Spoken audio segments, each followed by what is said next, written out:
And welcome in to Talk FC, welcome back here to the channel, guys. The match review here between Valladolid and Barcelona. It was an important game to try to keep the title race alive, and technically we have done it. We do have the 3 points by a single goal to nil. It was Arturo Vidal with a brilliant strike which gave us all 3 points, and I've said this before with Barcelona, but today it really was a game of two halves. For me, the first half was much better than what we saw against Espanyol. We played quicker, it was slicker. But in the second half, what a disaster. What an absolute disaster.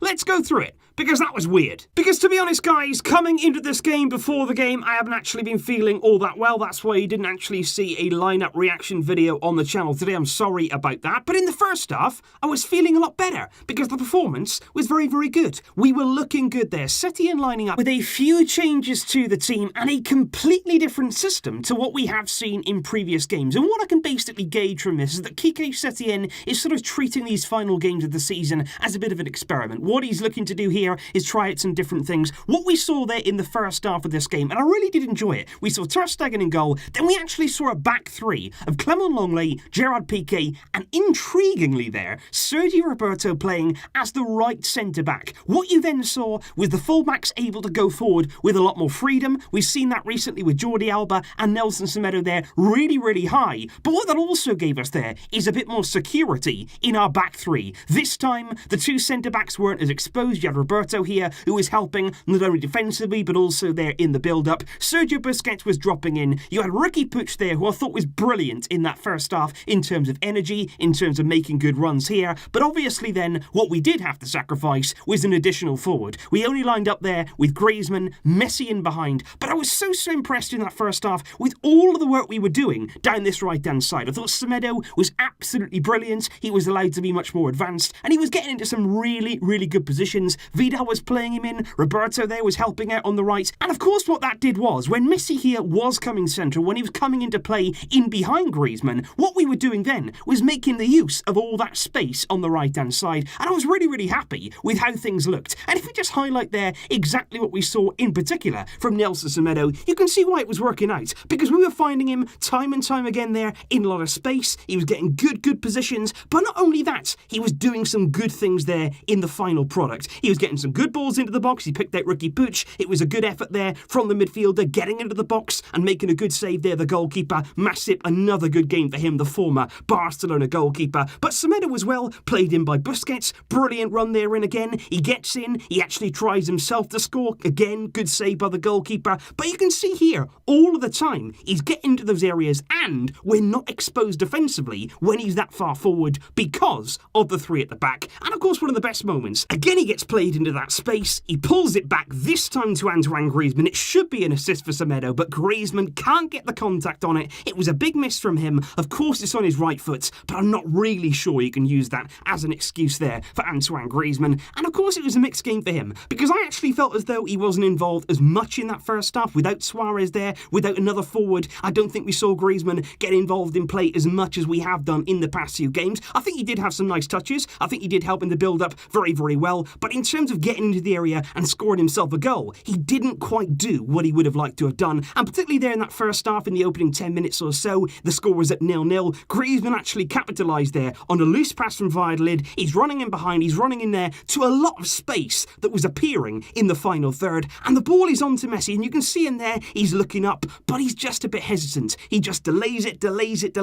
And before you know it there, the chance is gone. And you can see from the reaction of Quique Setien, it was a big chance missed for Barcelona, and overall today didn't really happen in that first half for Antoine Griezmann, but I was still surprised that we took him off. I'm not really sure then whether we're going to find out that something physically was wrong with Griezmann. Maybe he had a little bit of a knock there. Maybe it was just a precaution to take him off. But if there wasn't a knock, I would be surprised about that, because you don't really want to take him off at half-time there and knock his confidence. I think Suarez came on. I wouldn't exactly say that he improved us whatsoever. I think with Suarez, very much so, it was the same sort of thing. On the ball, again, he's falling over the ball. He's not really dribbling in the right way. It wasn't good again from Suarez in the build-up. And And the problem is with Suarez right now with this game, if he's not scoring, he's not actually providing us with much else. Of course he can score goals, of course he can sort of bang them in when we really need them. There's no denying that Suarez can deliver in front of goal, but when he doesn't do that, like in the second half today, there's not a lot more that he's adding there to our overall game. But of course the goal did come in that first half. It was a very, very nice goal, I have to say. Semedo again was involved in the build-up there. He's really high up the pitch. He gets the ball, plays it into Messi, and it's a brilliant little ball. Brilliant little dink pass there from Messi, who just chips it into the path of Arturo Vidal, who's getting forward into a good advanced area, and it's a stunning finish. Of course, again, we've been critical of Arturo Vidal. I think, again, much like Suarez, you could say, in terms of his overall performance, he maybe wasn't that great,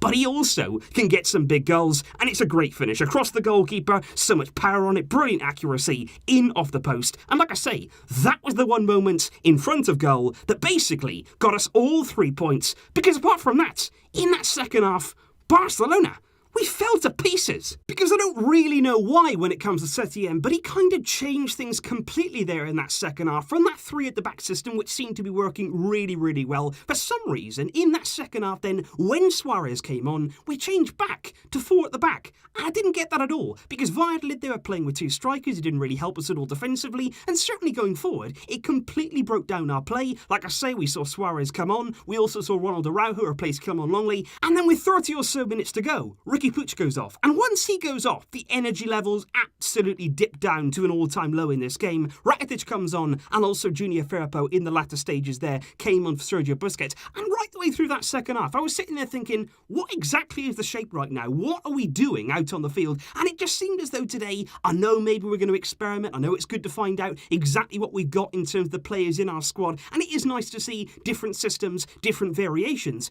But I think today, too much tinkering. I think the first half was very, very good. I think that is certainly a solid foundation that we can build on. I would like to see that again, and I would like to see different variations of that 3 at the back. But I think then in the second half, to mess around with it there, to go to 4 at the back and then change back to 3 and then make these subs. You had Sergio Roberto at a point there in the game playing left wing, when the other minute he was then playing at centre back. It was all very strange, and I think the players out there on the field maybe were not really with what was happening. And I think at the latter stage of the game, we didn't create anything. But not only that, Valladolid had their chance in front of goal. It was a brilliant save from Ter Stegen in the second half there. Free kick comes in, header down into the ground. They're always tough to deal with, but Ter Stegen gets across, fingertip save. As always in a game like this, can win us points. Ter Stegen really, really impressive and consistently does those kind of moments. But I think overall for Barca, it was strange. The first half, like I say, was good. I think there's too much tinkering, too much messing around there with the system in the second half. But overall, it does take us there to within 1 point of Real Madrid. But I don't really have any hope here for the remainder of the season. And I think, to be honest, by the end of that game, all you're thinking is, we've got 2 games left. We've got 2 league games remaining. And I think this entire team right now, and even us as fans, I think we need a bit of a rest. I think we need a break. I think we need that 3-week period between the end of the La Liga season and the Champions League. Because looking ahead right now, if you put this exact team and the fatigue they're currently suffering with the fitness levels they currently have, if you put this team into the Champions League, I think we're really, really, really in trouble. I really do. I think if you put this exact team right now into the Champions League games, we are in trouble. I think we need that 3-week break. I think during that 3-week break, Quique Setien on the training ground needs to get through to the players and needs to have here a concrete plan. I don't think now, going into that period, we can be consistently changing, chopping and changing all the time. I don't think that's going to work. I think now he's had a look at his team. I don't blame him for doing this. Usually you'd be able to do this in pre-season, but he hasn't had that. He's using this time now to experiment with the team, to see what he's got. Today, we showed promise. We showed certainly some good signs in that first half. We have to bear that in mind. But I think heading into that Champions League period, number one, we all need that rest. The players in particular, they right now are looking tireder and tireder and tireder with every single game. Messi included, even at the end there, I think he was looking particularly tired on the ball. And of course, looking ahead of those Champions League games, we said it before, we need to up our level. We will need to do so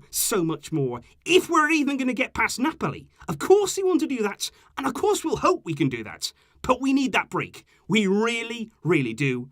2 more league games to go, and they're going to be coming next week, with La Liga coming to an end a week tomorrow. Please leave your thoughts in the comments down below, guys. What did you make of the game? And in particular there, what did you make in the changing system? What did you think of the first half performance and then the second half performance? And what do you feel changed and was the biggest factor in that change of momentum that we suffered in this game? Let me know all of your thoughts in the comments down below. Like I say, guys, sorry I wasn't able to bring you that extra video today. I have been feeling a bit under the weather. In the first half, like I say, it made me feel a bit better. But by now, I'm starting to suffer again. Thanks anyway for tuning in. I hope you enjoyed the game, or at least some of it. I'll see you soon.